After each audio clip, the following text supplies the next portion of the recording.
नमस्कार मित्रांनो, माझं नाव सतीश यादव आणि आपण पाहतात नेशन मराठी युट्यूब चॅनल. मित्रांनो, लास्ट व्हिडिओमध्ये आपण पाहिलं की EHS म्हणजे काय, एन्व्हायरमेंट हेल्थ अँड सेफ्टी म्हणजे काय. त्याचाच पुढचा पार्ट म्हणजे हॅझार्ड स्टडी. हॅझार्ड स्टडी हा एक खूप मोठा आणि खूप महत्त्वाचा एक मॅन्डेटरी भाग आहे, जो प्रत्येक मॅन्युफॅक्चरिंग किंवा कोणत्याही इंडस्ट्रीमध्ये महत्त्वाचा मानला जातो. आणि तो का महत्त्वाचा असतो ते आपण आजच्या व्हिडिओमध्ये पाहणार आहोत. खूप शॉर्टमध्ये आणि खूप डीपमध्ये ही व्हिडिओ असणार आहे.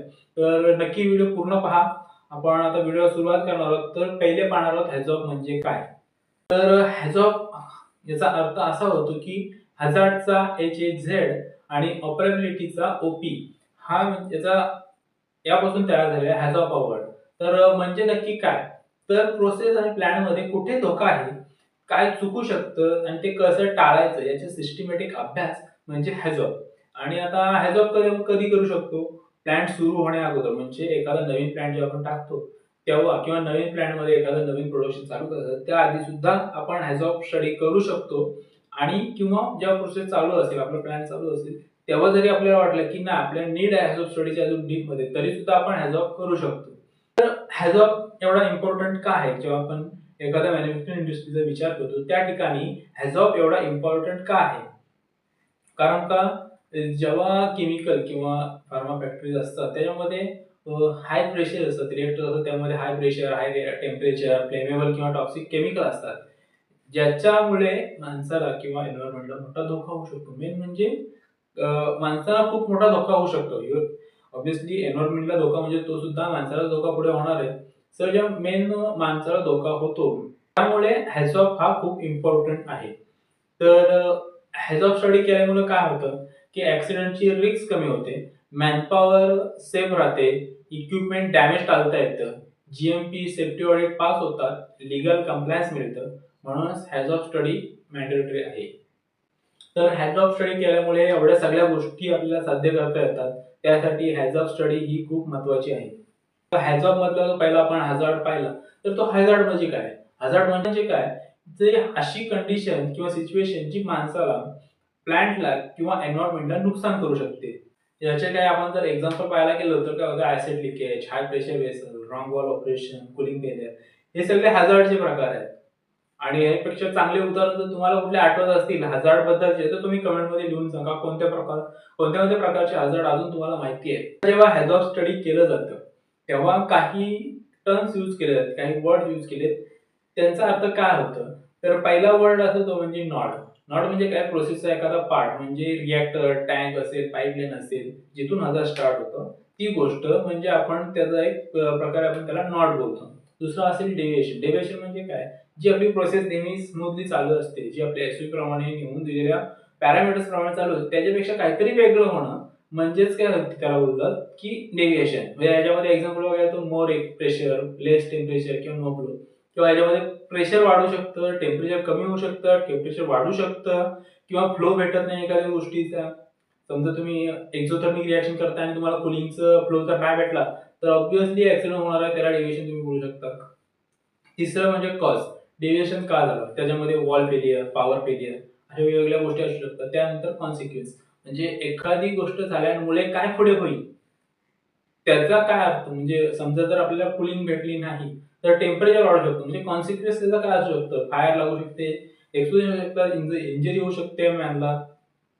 त्यानंतर सेफगार्ड काय असतात, समजा सेफगार्ड म्हणजे काय होते, ऑलरेडी असलेली सेफ्टी या ठिकाणी सिस्टीम, म्हणजे समजा कुलिंग जर नसेल भेटत तर अपोस्टरवर बंद होऊन आपली रिॲक्शन आहे ती थांबली जाते, त्याला बोलतात सेफगार्ड. या ठिकाणी alarm system, interlock system, PSP या वेगवेगळ्या प्रकारचे सेफगार्ड्स असतात. त्यानंतर रिकमेंडेशन, फायनल क्रिया असतो रिकमेंडेशन, म्हणजे सेफ्टी ऍक्शन. समजा ही घटना झाल्यानंतर आपल्याकडे जर अजून काही आपण त्यामध्ये ऍड करू शकतो सेफ्टी, किंवा SOP चेंज करता येऊ शकते का, नवीन अलार्म सिस्टीम इन्क्लूड करता येऊ शकते का, हे सगळं पाहिलं जातं. या सगळ्या गोष्टींचा अभ्यास केला जातो. आपली एखादी जर प्रोसेस चालू असेल त्या प्रोसेसमध्ये काय काय डेव्हिएशन होऊ शकतात, त्याच्यामध्ये कॉज काय काय असू शकतो. आपण ह्या गोष्टीमध्ये जेव्हा हॅझार्ड स्टडी करतो तेव्हा झालेल्या गोष्टी, एखादा अपघात झाल्यानंतर जेव्हा करतो त्या त्या सगळ्या गोष्टींचा अभ्यास केला जातो. पण जेव्हा जर एखादी गोष्टीचा अपघात झालाच नाही किंवा आपली प्रोसेस व्यवस्थित चालू आहे, त्यावेळेला जेव्हा हॅझार्डचा स्टडी केला जातो तेव्हा सगळ्यात महत्वाचं असतं की ह्या सगळ्या गोष्टी पाहणं, की समजा हे आपली रेग्युलर चालू आहे, पण ह्या ठिकाणी टेम्परेचर वाढलं तर काय होईल, टेम्परेचर कमी झालं तर काय होईल, ह्या ठिकाणी या गोष्टीचा फ्लो भेटला तर फ्लो भेटला नाही तर काय होईल, आणि एक्स्ट्रा भेटला तर काय होईल, या सगळ्या गोष्टींचा अभ्यास करत करत आपल्याला हॅझॉप स्टडी करायचं असतं. आणि त्या सगळ्याचा एक फायनल आउटपुट सुद्धा काढायचं असतो की या ठिकाणी आपण हे इन्क्लूड करू शकतो, त्या गोष्टी तिथे इन्क्लूड करू शकतो, आणि अशा प्रकारचा एक रिपोर्ट तयार केला जातो.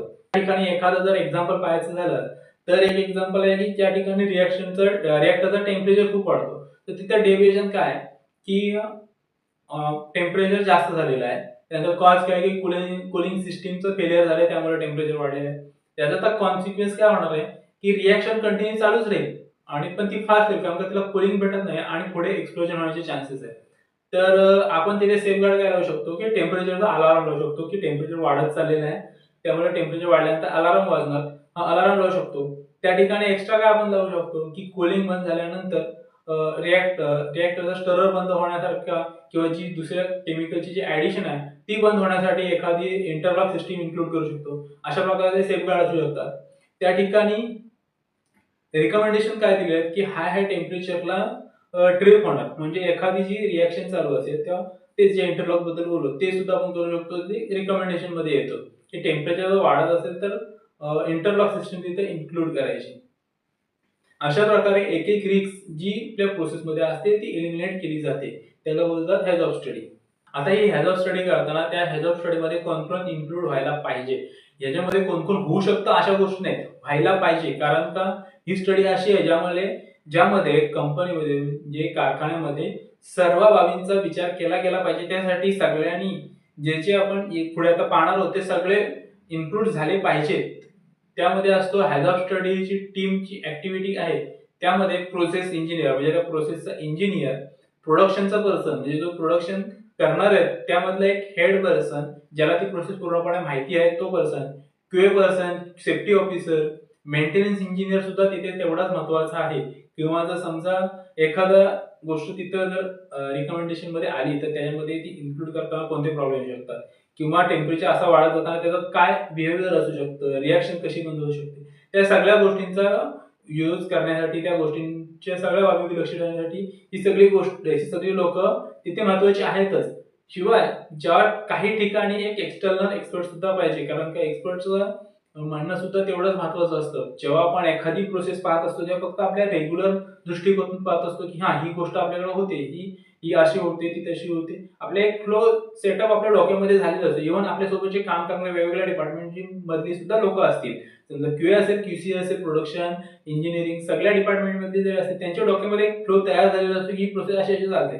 जेव्हा थर्ड आहे, जेव्हा एक्सटर्नल एक्सपर्ट जेव्हा येतो तेव्हा त्यांनी 1000 कंपन्या पाहिलेल्या असतात, वेगवेगळ्या कंपन्यांमध्ये गेलेला असतो, त्यांनी वेगवेगळे अपघात स्टडी केलेले असतात, त्याला माहिती असतात की कोणत्या प्रकारचे कॉन्सिक्वेन्स होऊ शकतात, काय काय गोष्टी घडू शकतात. सो तो एक वेगळा दृष्टिकोन तिथे मांडून वेगवेगळ्या ज्या सेफ्टी अनालिसिस आहेत ते करता येतात त्याला, आणि तो आपल्याला त्याबद्दल चांगल्या प्रकारे मार्गदर्शन करून एक थर्ड व्ह्यू देण्याचा प्रयत्न करतो. सो काही ठिकाणी एक एक्सटर्नल एक्सपर्टची खूप गरज असतेच.